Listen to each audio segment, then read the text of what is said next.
su financiamiento, concédanse sus garantías. Total, tienen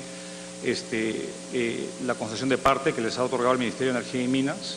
Hagan lo que quieran con su proyecto, pero no vengan a decir que Petroperú entre, y si Petroperú entra, le das 1.300 millones, hacer una arquitectura, digamos, ficticia, en la cual yo fui el principal, digamos, participante en la reunión, que me opuse terminantemente a una negociación y a que esto prosiguiera. Era una pérdida de tiempo, señora presidenta. ¿Y cuál fue la respuesta de Kuntur ante la reacción y ante la respuesta completamente negativa suya? No se fueron muy contentos de la reunión. Fue una reunión corta, muy frontal, y duró poco. Yo no sé si después ellos continuaron ahí, pero yo dije lo que tenía que decir y me fui. ¿Participó la señora Nadine Heredia directa o indirectamente en las conversaciones del gobierno con Kuntur o con Odebrecht? No, nunca. ¿Usted recibió alguna instrucción de la señora Nadine Heredia al respecto? Jamás. ¿Cuál era su relación con la señora Nadine Heredia? Los medios de comunicación de la época dan cuenta de su cercanía a la ex primera dama. Era la esposa del presidente de la República y después fue presidenta de su agrupación política.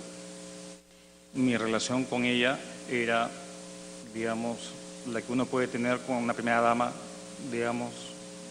Yo iba y despachaba casi con una frecuencia muy alta a Palacio de Gobierno. Me la había encontrado en corredores, porque yo iba en 3 horas despachando, y usualmente en horas, digamos, normales, a las 9 de la noche, 10 de la noche, me citaba el presidente e iba, y el Ministerio de Economía estaba al lado. Entonces eso hacía que pasaba mucho tiempo despachando normas con el presidente. La habría visto a la primera dama en ese tipo de reuniones. Y después, cuando efectivamente ella asumió el cargo de presidenta de su agrupación, digamos, yo le pedía el respaldo de su equipo, de sus congresistas, porque no me apoyaban mucho, que digamos, y creo que la congresista Alcorta, que estuvo en ese congreso, puede dar fe. Muchas de las iniciativas que, digamos, económicas, tenían que ser pese a la posición de la bancada oficialista en su momento, y teníamos que recurrir a la bancada del PPC o otras bancadas, incluso la bancada fujimorista, para que apoyaran ciertos proyectos, porque no teníamos apoyo, y es cierto, de la bancada, porque justamente, como comentaba la congresista Aramayo, había como una especie de gran transformación, por un lado, de los congresistas, no todos, sino un grupo importante, y el resto. Entonces le pedíamos apoyo, y yo le pedí apoyo a la primera dama, en su calidad de presidenta del partido, de que por favor nos ayudara en las iniciativas legislativas que se presentaban en el Congreso. Y esa fue la relación. ¿Sí está Alcorta? No, todavía, pero si es una interrupción. Está pidiendo la palabra. Ah, perfecto. Entonces avanzamos acá. ¿Cómo surgió la idea del gasoducto surperuano, señor Castilla?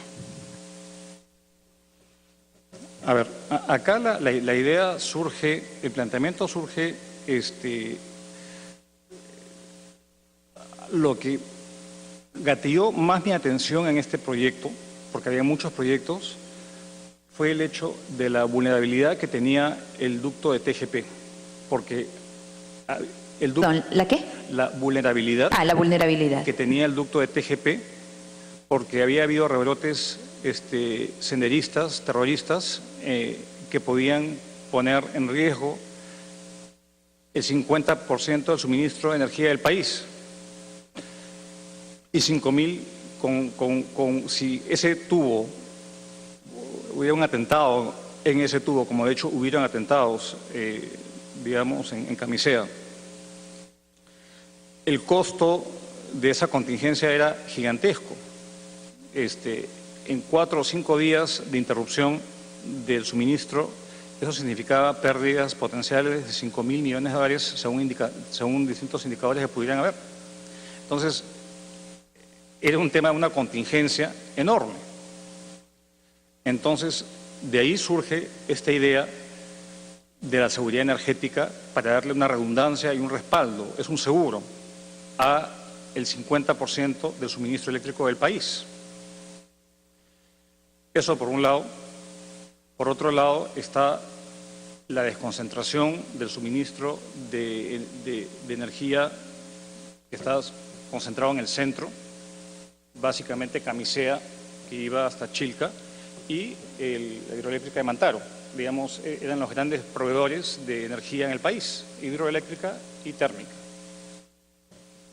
Y en el sur no había, digamos, tal oferta. Entonces, un tema de seguridad energética, de un seguro de redundancia, en caso hubiera un atentado, y de hecho lo hubieron. Segundo, desconcentración. Y tercero, de lograr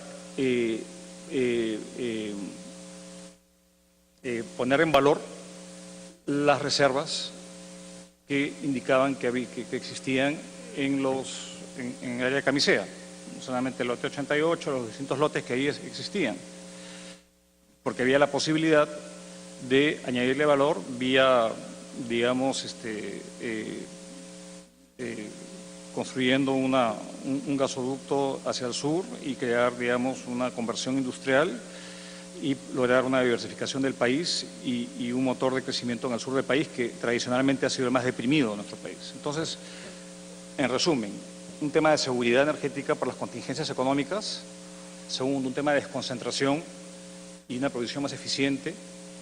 El tema del sur y que siempre el gas es mucho más limpio y más barato que otra fuente.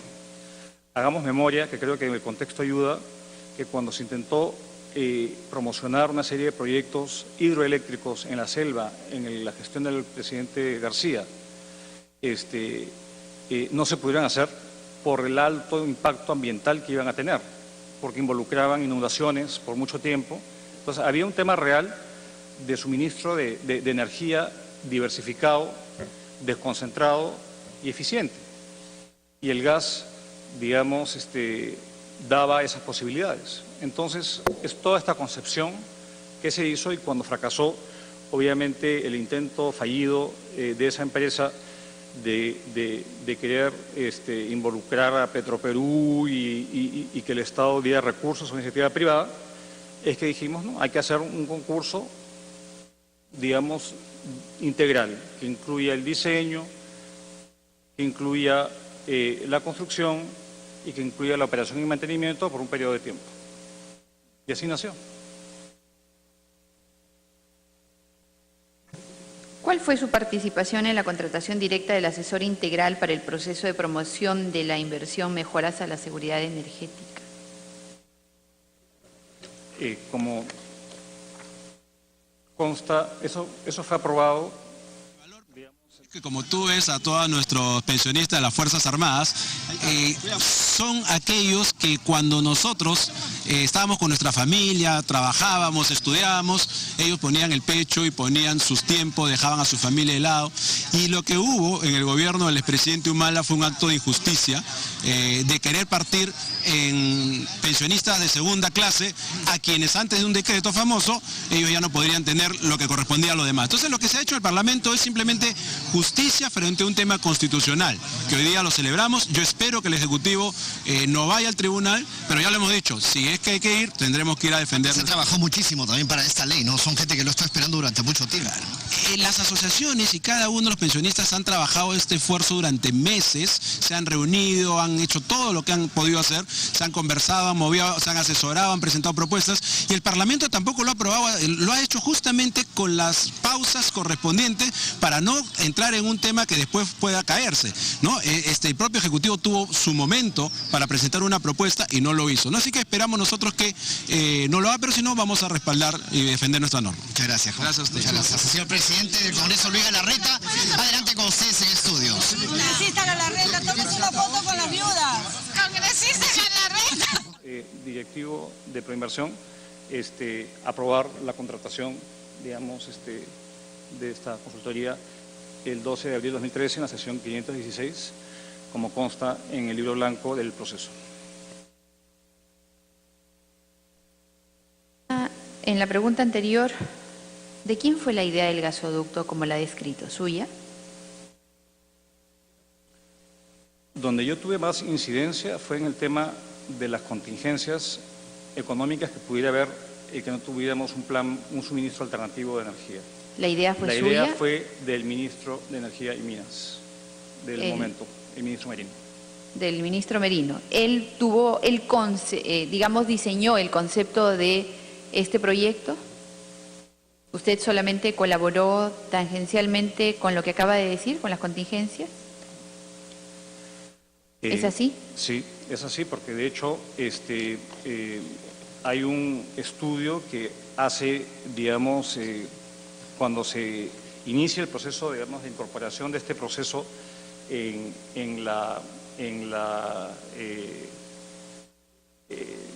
febrero se incorpora este proceso al proceso de promoción de la inversión privada en Proinversión. Quien lo sustenta es el ministro de Energía y Minas del momento, respaldado por un estudio que había realizado la empresa CONASAC y los técnicos del Ministerio de Energía y Minas, donde ahí es primera vez que se ve el proyecto. Y esto, si me permite, yo tengo incluso el oficio, no sé si he traído copia del estudio, pero se lo puedo hacer llegar, si usted lo estima conveniente, Presidenta, donde esa es la génesis, digamos, donde ahí se hace el esquema, que es el respaldo de la incorporación a la promoción de la inversión privada de ese proyecto. Es en la gestión del Ministro de Energía y Minas, respaldado por un estudio realizado por una empresa, CONASAC. Usted había comentado hace unos momentos de la propuesta de Kuntur. Esta se hace el 14 de junio del 2012. El Estado peruano, con la asesoría de la CAF, presenta una propuesta a Kuntur y a Odebrecht Perú Inversiones en infraestructura con el otorgamiento de un préstamo puente de $1.200 millones. ¿Quién promovió esta propuesta? Me imagino que era Kuntur, ¿no? Porque... ¿Perdón, quién? Me imagino que sería Kuntur que propuso eso. O sea, esa idea de un préstamo puente, le puedo garantizar que no salió del Ministerio de Economía y Finanzas. Eso salió de parte del dueño de la iniciativa privada. Y la reunión esta del 26 de julio del 2012...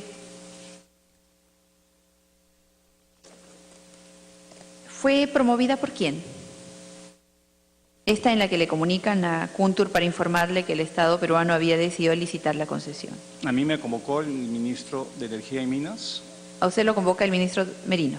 Para que vaya allá, porque él había recibido la instrucción del presidente Humala de que ya de una vez, porque era 26 de julio, a 2 días del discurso, digamos, de Fiestas Patrias, donde él iba a anunciar el nuevo proyecto.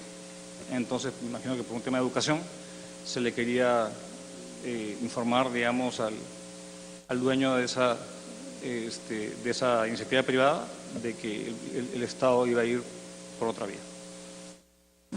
Entonces, Kuntur renuncia. Entiendo que ellos continúan y después el Kuntur como empresa para esto continúa con el proceso, digamos, ponen en stand-by, entiendo, el proyecto, hacen, entiendo, una comisión técnica en Energía y Minas y después, digamos, acaba con la decisión de no dar más el proyecto de Kuntur, pero eso ocurre de manera paralela mientras se hacía, digamos, una cosa fue el anuncio, la decisión, cuando se comunica la decisión el 26 de julio del 2012, se hace pública con el discurso del presidente el 28 de julio del 2012 y de ahí hasta cuando ya hay toda la controversia, el peritaje, toda la historia, el pago de la fianza y todo eso, culmina, digamos, con la terminación del contrato, entiendo, el 23 de octubre de 2014. En esa fecha ya no estaba de ministro. Esa es la historia.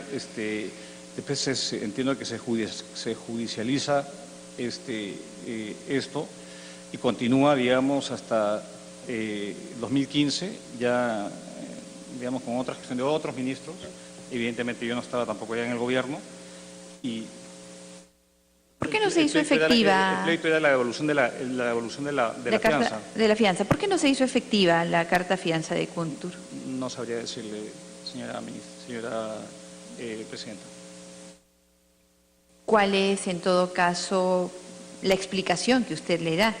¿Usted se va cuándo del ministerio? Porque el tema de Kuntur termina el 23 de octubre del 2014, como usted lo acaba de decir. No, a ver. No.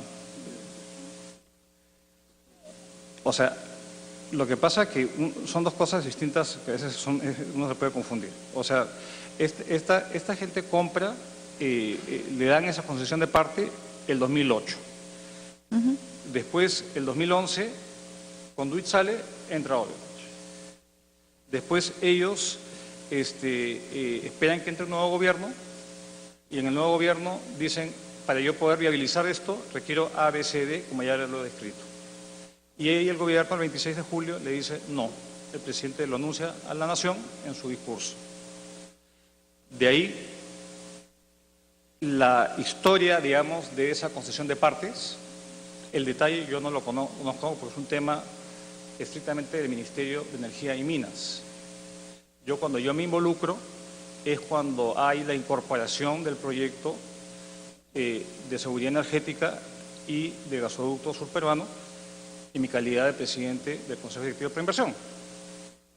Yo ya, porque me he preparado para poder responder a sus preguntas, es que me he informado de que de ahí, digamos, hay el tema de la fianza, pero es un tema que después se judicializa porque hay una controversia, se pierde una apelación, digamos, y finalmente se le indica que hay que pagarle, digamos, devolverle la fianza a los dueños de ese proyecto.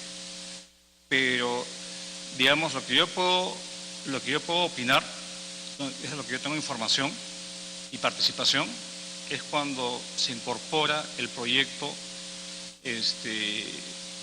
al proceso de promoción a partir de febrero del 2012. Ahí nace todo, digamos, el proceso, y yo participo en todos los procesos de promoción de la inversión privada en mi calidad de ministro de Economía y presidente del Consejo Directivo de Preinversión, hasta que yo renuncio el 14 de septiembre del 2014. Entiendo que esta controversia de la fianza y lo que fuese continúa hasta el 2015. Entonces yo no podría pronunciarme sobre cosas que no sé, y menos si ya había dejado el cargo. ¿Usted es el principal responsable del proceso de concesión del proyecto gasoducto surperuano? Yo no soy el principal responsable, yo soy el principal responsable de velar porque todos los procesos que se le, digamos, acá los proyectos tienen dueños. Los dueños son los sectores concedentes. Puede ser el Ministerio de Transportes, el Ministerio cualquier que fuera o la región que fuese. Y dentro de mis competencias, y según el mismo ROF de Proinversión, yo tengo competencias bien acotadas de presidir un colegiado de 5 ministros, en los cuales hay ciertas decisiones que se toman, como una segunda instancia, si se quiere, donde se delega la conducción de los proyectos a comités que son autónomos, que tienen un jefe de equipo, como ya sé que ha sido explicado extensivamente en esta comisión, y hay ciertas decisiones importantes, que es la aprobación de las bases del concurso, la aprobación de la versión final del contrato, algunos cambios en los cronogramas, y ya, digamos, pero no, usted cuando dice usted es el responsable o el dueño, o no sé cómo lo ha dicho. Responsable del proceso de concesión, no el dueño, el responsable de todo el proceso de concesión. En su condición de ministro de Economía, como usted mismo ha dicho, presidió el Consejo Directivo Proinversión, tuvo a su cargo la aprobación, entre otras cosas, de la promoción del proyecto, de la contratación de la consultora Wood Mackenzie, sobre la cual ya vamos a conversar, la aprobación de las bases, la aprobación del costo del proyecto, la exclusión del Consorcio Gasoducto Peruano del Sur, la aprobación del contrato de concesión, entre otros. No, a ver, usted ha dicho muchas otras cosas más que yo no me he referido. Acá hay roles... No, yo le estoy describiendo las funciones que tiene el ministro de Economía y por lo tanto presidente del Consejo Directivo de Proinversión. El ministro de Economía, ni el presidente del Consejo Directivo, ni ningún miembro del Consejo Directivo tienen la facultad de, en el tema de la descalificación, por ejemplo, eso no fue una decisión del Consejo Directivo, eso fue una decisión del comité per se. Entonces, yo creo que hay que distinguir roles. Cada quien tiene roles y como en un momento alguien dijo, esto es un proceso donde intervienen muchas entidades, quien propone el proyecto usualmente tiene un rol muy activo porque le interesa realizar su proyecto. Y reitero, el ministro de Economía tiene una serie de entidades adscritas a su sector, muchas entidades, una de ellas es Proinversión, pero es en el marco, digamos, de las competencias que se tiene, y acá quizás sea útil comentar cuáles son, según el ROF, cuáles son las competencias del Consejo Directivo. Si me permite, señora Presidenta, hacer lectura quizá de las competencias, las principales. Sí, pero antes de que haga lectura, sí, yo creo que sería pertinente que usted nos diga, en todo caso, según su apreciación, puede apoyarse en algún instrumento de gestión, hasta dónde alcanzaba su rol de control del proceso de concesión. Yo no diría que había un tema de control, sino había un tema de salvaguardar que la ley se cumpla. Ya, entonces ese era un rol de control, salvaguardar que la ley se cumpla es efectivamente controlar que haya cumplimiento normativo. ¿Qué más? A ver, déjeme reformular mi respuesta, porque no es ni siquiera, es asegurar, digamos, que la entidad que tiene la responsabilidad de llevar adelante el proceso de Proinversión,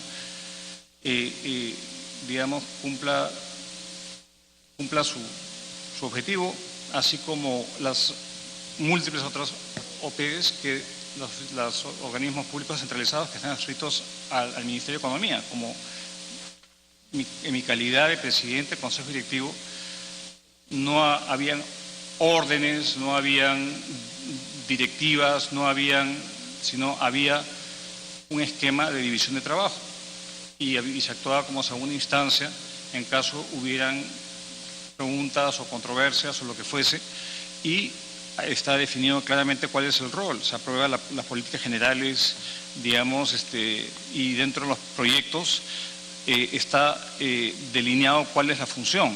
Entonces, no quisiera, digamos, dar palabras, decir palabras que no son las apropiadas, pero esto es un conjunto de actores que participan. Y el rol del presidente del Consejo Directivo era de dirigir un directorio, digamos, dirigir las opiniones de los otros ministros que ahí participaban, respaldados en comités autónomos que recibían respaldo administrativo de parte de la Dirección Ejecutiva de Proinversión. Congresista García Belaunde. Pero en el artículo 7 de funciones y atribuciones del Consejo Directivo se dice, en el ROF, ¿no?, aprobar los documentos que sean necesarios para el desarrollo de los procesos de promoción de la inversión privada que le sean propuestos por los comités especiales o por la Dirección General. Aprobar los documentos que sean necesarios, aprobar. O sea, ahí hay responsabilidades también, ¿no? Señor Castillo. Le voy a dar un par de ejemplos. Sí, pues, evidentemente todo se tiene que formalizar. Cuando un sector trae un proyecto que quiere que se le haga la promoción de la inversión privada, tiene que haber un acuerdo del Consejo Directivo y eso al final se proyecta en una resolución suprema donde se incorpora un proyecto de proceso de promoción. Cuando también se adjudica la buena pro y se dan seguridades y garantías que respalden los compromisos que asume el Estado, también eso se proyecta en una resolución suprema o decreto supremo en este caso, que por solicitud del sector concedente se canaliza a través de estos documentos, estas normas, digamos, para formalizar los acuerdos. Entonces, a eso se refiere, es en la incorporación, y obviamente, por supuesto que cuando uno pone su firma en cualquier documento, resolución suprema, decreto supremo, decreto de urgencia, uno tiene responsabilidades, por supuesto que sí, y hay instancias de control a las cuales todos los funcionarios públicos estamos sometidos. Entonces, por supuesto que sí, si hay una firma mía en cualquier documento, evidentemente está respaldada por un informe técnico y legal para yo poder o refrendarlo o firmarlo. ¿Ustedes eran mesa de partes? ¿Perdón? ¿Eran mesa de partes? No, yo no he dicho eso. Pero yo quisiera recordarle, señor Castilla, que usted ha sido presidente del Consejo Directivo de Proinversión. Y el Consejo Directivo que usted presidía, el 4 de enero, aprobó constituir el Comité de Proinversión en Proyecto de Seguridad Energética, Pro Seguridad Energética. Definen quiénes son los integrantes. El 25 de enero del 2013 acuerdan la recomposición del Comité de Proinversión. El 1 de febrero del 2013 acuerdan la asignación al Comité Especial de Proinversión los proyectos Nodo Energético del Sur y mejoras a la seguridad energética del país y desarrollo del gasoducto sur peruano.